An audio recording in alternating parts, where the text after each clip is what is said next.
हाती फुलांची माळ होती. इंग्रजी सत्याच्या काळात सरका फुटवणारा तो काळ होता. ज्या मागाच्या लढताने ते उभा सह्याद्री करतो त्याच पराक्रमाचा पोवाडा गाण्यास आज हा तरुण उभा राहतो. आज हा तरुण उभा राहतो.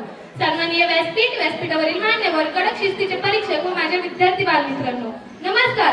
आज आपण येथे भारताचा स्वातंत्र्य दिन साजरा करण्यासाठी उपस्थित आहोत. परंतु आज मी येथे केवळ औपचारिकता म्हणून बोलण्यासाठी नाही, तर स्वातंत्र्याचा खरा अर्थ काय असतो आणि तो आपल्या पूर्वजांनी कसा मिळवला याचा जळजळीत इतिहास तुमच्या डोळ्यासमोर उभी करण्यास उभी आहे. आज आपण मुक्त आहोत. आपल्याला पाहिजे तिथे फिरता येते, पाहिजे ते बोलता येते, वाटेल तसं वागता येतं, वाटेल तसं बोलता येतं. परंतु कधी विचार केला आहे का की स्वतंत्र म्हणजे नेमकं काय आणि ते मिळवण्यासाठी आपल्या पूर्वजांनी काय प्रयत्न केले? स्वतंत्र म्हणजे केवळ 15 ऑगस्टला झेंडावंदन करणे आणि 26 जानेवारीला देशभक्तीपर गीत गाणे म्हणजे नव्हे.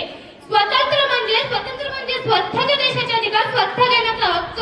स्वतंत्र म्हणजे त्या गुलामगिरीच्या लोखंडी बेड्या तोडणे ज्या बेड्यांनी आपल्या बुद्धीला, आपल्या संस्कृतीला, आपल्या अस्मितेला 150 वर्ष जखडून ठेवले होते. विचार करा त्या काळाचा, ज्या काळात आपल्याच भारतात आपल्याच पूर्वजांना पादत्राणे घालून फिरण्याचा अधिकार नव्हता. तेव्हा मोठमोठ्या हॉटेल्सच्या बाहेर पाट्या असायच्या. Dogs and Indian are not allowed, म्हणजे कुत्रे आणि भारतीयांना प्रवेश बंदी. याच अपमानाच्या जळजळीत अंतरातून बाहेर पडून घेतलेला बदला म्हणजे खरे स्वातंत्र्य होय. आणि हेच स्वातंत्र्य आपल्याला इंग्रजांनी थाईत भीक म्हणून दिले नाही, तर ते मिळवण्यासाठी अनेक क्रांतिकारकांचे रक्त हे आपल्या स्वातंत्र्यासाठी सांडले आहे, आपल्या स्वातंत्र्यासाठी सांडले आहे.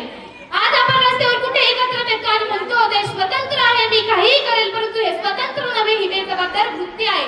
ज्या गोष्टींना आज आपण स्वतंत्र समजून बसलोय ते स्वतंत्र नसून एका नव्या दृश्य पित्राची गुलामी आहे. मग स्वतंत्र म्हणजे नेमकं काय?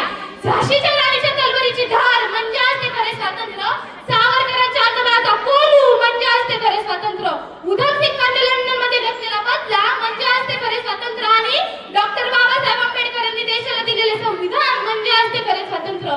मंगल पांडेंच्या बंदुकीतून सुटलेली पहिली गोळी म्हणजे असते खरे स्वातंत्र्य. टिळकांच्या सिंह गर्जनेने हादरलेली इंग्रजांची टोळी म्हणजे असते खरे स्वातंत्र्य. बाबूगेंनी परदेशी ट्रक पुढे दिलेली प्राणाची आहुती म्हणजे असते खरे स्वातंत्र्य. आणि भारत मातेच्या रक्षणासाठी पेटलेली ती अखंड क्रांतीची ज्योत म्हणजे असते खरे स्वातंत्र्य. 23 वर्षाच्या भगत सिंगांनी हसत हसत गळ्यात घातलेला फासाचा तो काळा दोर म्हणजे असते खरे स्वातंत्र्य. सुखदेव आणि राजगुरू यांच्या त्यागाचा होतो हुंकार म्हणजे असते खरे स्वातंत्र्य.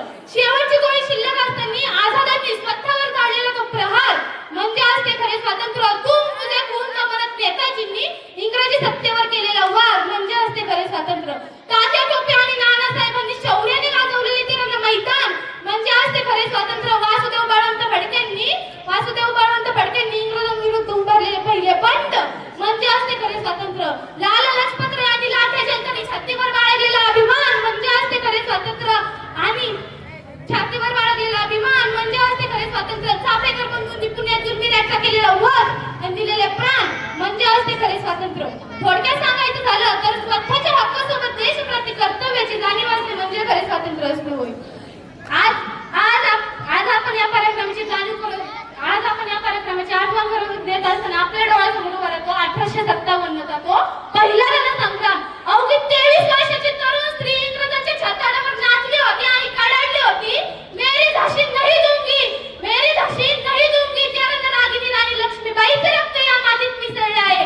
हा क्रांतीचा अग्नी असा दगदगत असताना तो 13 एप्रिल 1919 तो काळजात थरका फुटवणारा प्रसंग आठवा, जेव्हा जालियनवाला उद्यानात जनरल डायरने कोणतीही पूर्वकल्पना न देता निशस्त्र भारतीयांवर गोळीबार चालू केला. गोळ्याच्या भयाने निशस्त्र भारतीय विहिरीत उड्या देत होते, आपला जीव देत होते. त्या उद्यानाची माती आजही लाल आहे, कारण तेथे वाहणारे रक्त कोणत्याही पवित्र नदीपेक्षा कमी नव्हते. हयात अपमानाच्या अंतरातून बाहेर पडून घेतलेला बदला 23 मार्च 1931 जेव्हा लाहोरच्या त्या काळ कोठडीत इंग्रज अधिकाऱ्यांनी येऊन सांगितलं की आज तुम्हाला फाशी दिली जाणार आहे. विचार करा अवघ्या 23 वर्षाचे तरुण भगत सिंग, सुखदेव, राजगुरू जेव्हा मुलं आपलं भविष्य स्वप्नात रंगवत असतात तेव्हा हे तिघे हसत गळ्यात गळे घालून फासाच्या त्या मंचाकडे नाचत गात चालले होते. त्या संपूर्ण जेलमध्ये इन्क्लाब जिंदाबादच्या घोषणा घुमत होत्या. जेव्हा जेलच्या हातातला फासाचा तो काळा दर जेव्हा त्यांच्या समोर आला तेव्हा त्यांच्या डोळ्यात भीतीचा एक थेंबही नव्हता. त्यांनी त्या जेलच्या हातातला फासाचा तो काळा दोर आपल्या गळ्यात अडकवला. त्यांनी त्या मृत्यूच्या पाशाला अत्यंत प्रेमाने जवळ घेतला आणि तो काळा दोर आपल्या गळ्यात अडकवला. बाहेर लाखो हजारो भारतीय जनता ढसा रडत होत्या, परंतु मंचावर उभ्या